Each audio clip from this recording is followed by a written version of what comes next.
I have a dream, that's all I need. I'll make it happen with some work and belief. Know what I want. At yun, bayang karerista, welcome back po muli dito sa ating Master Relikim TV para sa ating ikalawang video na ating konting silip at giya ngayong araw ng linggo, ang ating Pasay Racing Festival. Ganoon na rin ating mga ibang stakes race. At narito na po tayo sa ating race number 7 kung saan mag-i-start po yung ating third pick 6 at isa itong PCS or Trophy Race. Pinakon waiting base class 4, 1621, 1400 yung ating distansya at meron po tayo itong 9 runners na maglalaban-laban. Dito first choice ko dahil malapit na yung Pasko at bagong taon. Tingin ko makamanalo to. Numero 8, Kaboom! Narerendahan po ni Pabs M. Cabalejo. Last run nito, tarsera lamang, may 128.8, umalis ng 5.7. 7.5 pala, sorry, baliktad, out of 11 runs na naglaban-laban. Sa isang trophy race noong November 24, kung saan ang nanalo po doon, yung nagkomento ngayong kabayong si Bantay Sarado.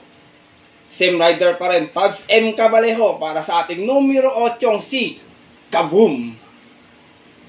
Second choice ka to sa komentado rito, sunod din panalo nito ngayon Numero 3, Modern Verde. Narerendahan po ni A.R. Villegas. Ito naman, may 128.6 na nalo to noon. Umalis ng 6-6 out of 11 runs naglaban-laban sa isang trophy race din. At yun po na October 13 naman, kung saan tinalo niya po doon yung paborito kong kabayong si Stunning Fate. Same rider pa rin, Dodong Villegas, para sa ating numero 3 na si Modern Verde. Sinasama ko pong third choice, medyo nabababaan ako sa lamang, makabilang makadihado. Numero 5, may Dad Bogard, narerendahan po ni John Paul A. Guse. Meron tong 127.8 sa 1400, nanalo po ito noon, umalis ng 6.5. Out of 10 runners, 11 runners naglaban-laban, sa rating base 11 to 15, at yun po ng August 17, kung saan tinalo niya po doon si Animo Lasal. From John Sargent de Ocampo, this time ang rerenda, John Paul A. Guse. Para sa ating numero 5, si My Dad Bogard. Race number 7, bayang karerista, tingin ko medyo mahirap na karera din. Maraming may panalo rito, kayo nang bahalang sumipat na lamang muli. First choice ko po muli, numero 8, Kaboom! Second choice, numero 3, Modern Verde. At third choice, yung numero 5, si My Dad Bogard. Good luck po. At narito na po tayo sa ating race number 8. Start na ating third pick 5 na pala to. Ang ating 11 Pasay City Representative Tony Calisto Cup. Meron tayo ditong 6 runners na maglalaban-laban pero 5 in betting number. Distansya is 1,600 meters.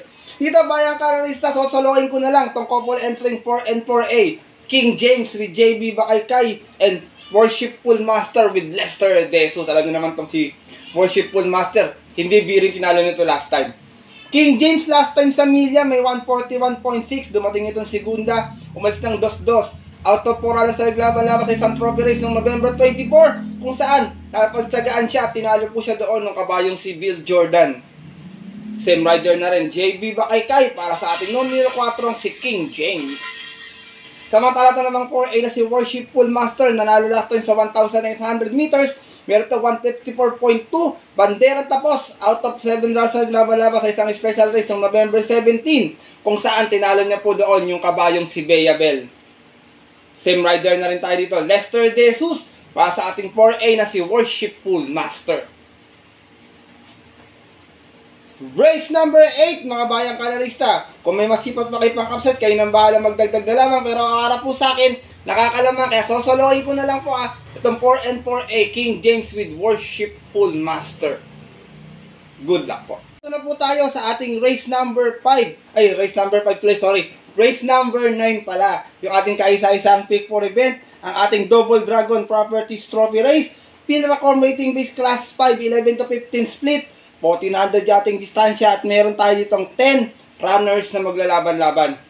Dito mga bayang karerista, long shot of the day ko. Gaya na nabagay ko, favorite kong kabayo. Numero 8, Stunning Fate. Narerendahan po ni Elvin Abrea. Meron itong 129.2 noon kung saan nasigunda ito. Malis ng 8.5 out of 11 runs naglaban-laban sa isang trophy race no October 13. Kung saan tinalo po siya doon ng kabayong si Modern Verde. Same rider pa rin, Elvin Abrea, para sa ating long shot na numero 8, si Stan in Fate. Second choice ko, diado muli, numero 9, Wildcat, nalerenda naman po ni Marlon Laloma. Ito meron tong 115.6 sa 1200. Dumating itong pang-apat noon. Umalis ng 7-7 out of 7 rounds naglaban-laban. Sa rating base 16.21. Bagong baba ito dito at yun po ng November 15. Dun po sa karerang napanalunan ng kabayong si Eyazaki. Same rider pa rin, Marlon Laloma. Para sa ating another dihadong numero 9 si Wildcat. Isinasama ko pong third choice, numero 1, Snow White. Narerendahan po ni Ronald Baldonido. Ito naman nanalo to noon, may 129.6 sa 1400. Umalis ng 4-4 out of 6 rounds naglaban-laban sa rating base 6 and 10 at yun po noong November 16 kung saan tinalo niya po doon yung kabayong si La Republica.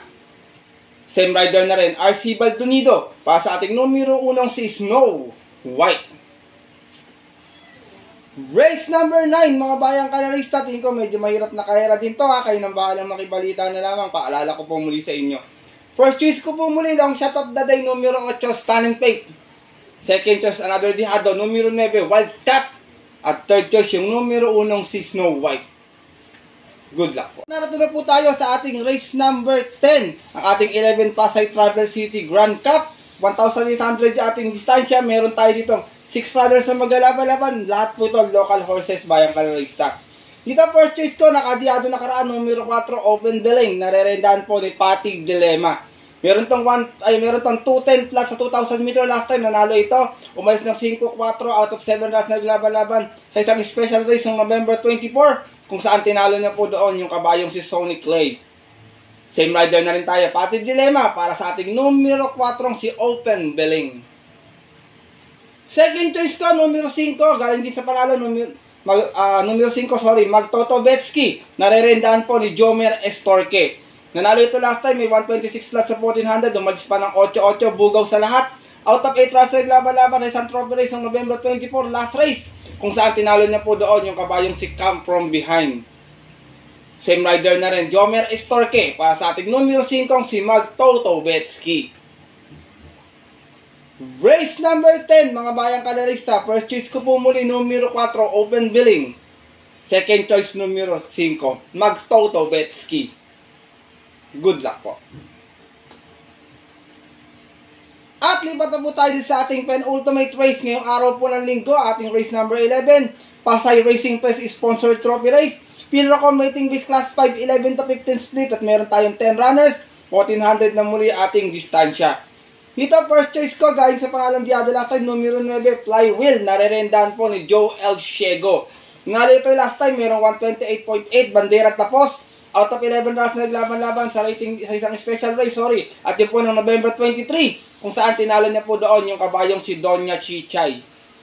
Same rider na rin, Joe El Ciego, para sa ating numero 9, si Flywheel. Second choice ko, numero 10, Majestic Star. Narerendahan po ni Juniel Calagos. Ito naman may 128 flat last time na segunda. Mas ng 4-4 out of 7 rounds naglaban-laban sa isang special race noong November 23, kung saan ang nanalo po doon yung kabayong si Viva de Oro.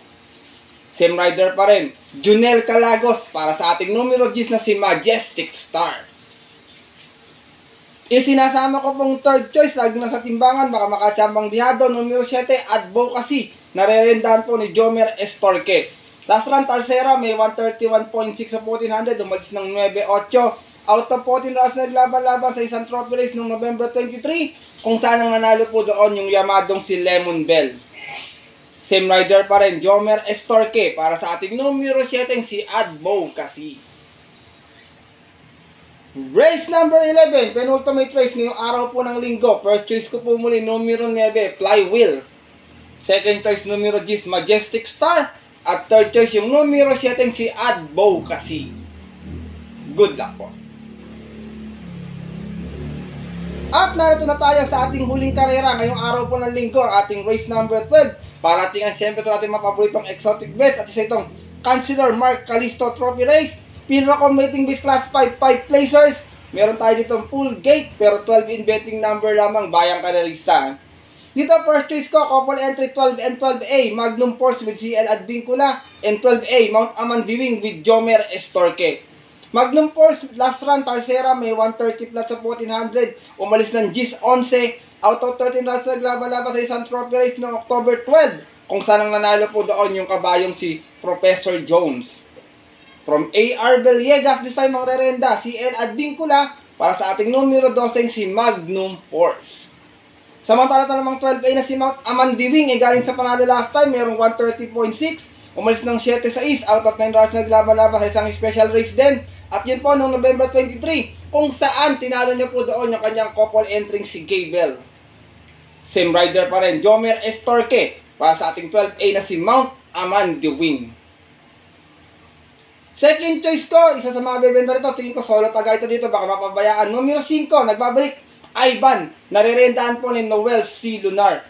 Ito namang si Ivan, nanalo sa 1,000 meter noon, meron tong 103.8. Umalis ng 3-3, out of 14 hours na naglaban-laban sa rating base 5 placers. At yun po, nung June 2, sprint race, kung saan tinalo niya po doon yung kabayong si Bullet.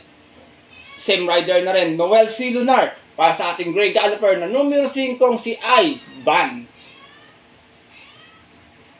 Last and final race mga bayang karalista, mababang grupo to, kayo nang bahala makibalita or magdagdag na lamang sariling napupusuan at kursunada. First choice ko po muli 12 and 12A, Magnum Force with Mount Amandiwing. Second choice numero 5, Ivan. Good luck po.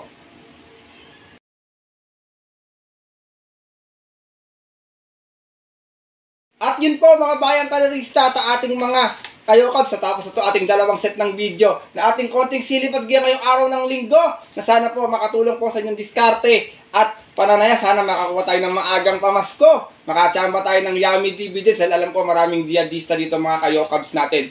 Pero pinapaalala ko po muli sa inyo mga bayang karalista na maaari nyo po itong sundin kung kursunado niyo ating giya. Kung hindi naman po, wala pong problema, hindi po ako namimilit. Dahil sariling aral ko lamang po ito kuro-kuro at opinion po sa karera. Pagdating ng tayaan sa takila, syempre mas mananay di sarili niyo pong napupuso at kursunada, and always po mga Kayokabs, kayo pa rin po yung masusunod. Good luck po muli sa inyo lahat and have a blessed Sunday racing. Syempre maraming salamat muli sa walang sawang pagsubaybay, pagtutok, suporta at tiwala palagi din sa ating Master Likim TV. At sana po mabigyan ko kayo ng mga magandang giyang diado sa mga susunod pa nating darating na karera. Kaya muli maraming salamat sa inyo lahat bayang karerista at syempre sa ating mga Kayokabs. At yun po, hanggang dito na lamang po tayo muli. At makita lang susunod ko pong upload na video next week para po sa ating mga konting silip at giya. Ito po muli ang inyong lingkod, Master Likim, na always nagsasabi sa inyo at nagpapaalala na ang karera po, dapat po libangan lamang Tiyambahan lang at talagang tapat-tapat lang. Minsan swerte talaga, minsan talaga malas. Pero pag pinagbigyan po tayo siyempre ng nasa taas, huwag natin kalimutan magpasalamat sa kanya tumulong sa ating kapwa. Kasi simple, pamamaraan lamang bayang karerista, ay ka nga share your blessings po. Malapit na yung Kapaskuhan. Good luck po muli and happy racing sa mga pupunta po ng mga kabutin ng off-track betting station or pupunta po ng Malbar this Sunday. Stay safe everyone po sa inyo lahat. God bless bayang karerista. Lalong-lalo na sa mga solid ditong diadistang mga Kayokabs.